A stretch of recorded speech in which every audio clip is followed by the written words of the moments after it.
Sono Barbara Lazzaro, responsabile del settore politiche agroambientali del Dipartimento Agricoltura e Sviluppo Rurale della Regione del Veneto.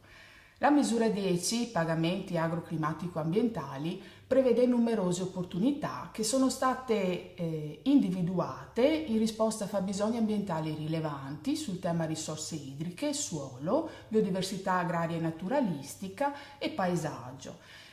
La misura 10 può riconoscere a chi dispone di superficie agricola degli specifici pagamenti per impegni quinquennali che vanno al di là della normale coltivazione ordinaria dei terreni e vanno al di là delle disposizioni di base che sono già prescritte dalla condizionalità.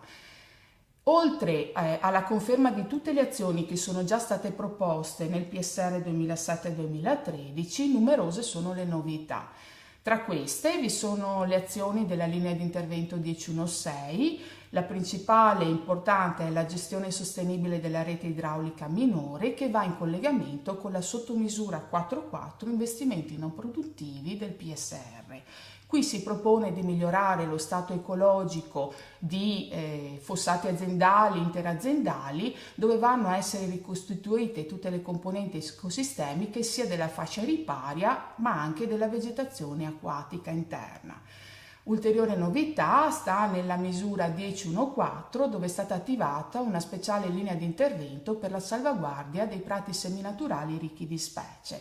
Ancora un particolare interesse sta nella misura 10.1.2 dove ci si è sforzati all'arricchimento dell'assetto del paesaggio agrario del territorio veneto attraverso l'introduzione di specifiche rotazioni che sono in grado di accrescere la percezione visiva in contesti figurativi di pregio quali quelli delle ville venete.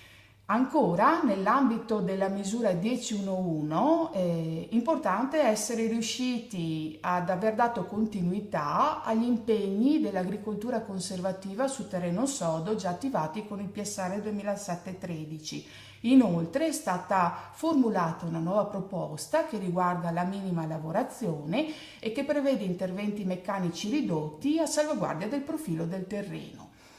Abbiamo ancora la misura 10.1.5 del PSR che è assolutamente innovativa perché prevede l'adesione a un modello di gestione della fertilizzazione organica che prevede lo spandimento con colture in atto e al fine di migliorare l'efficienza distributiva degli effluenti.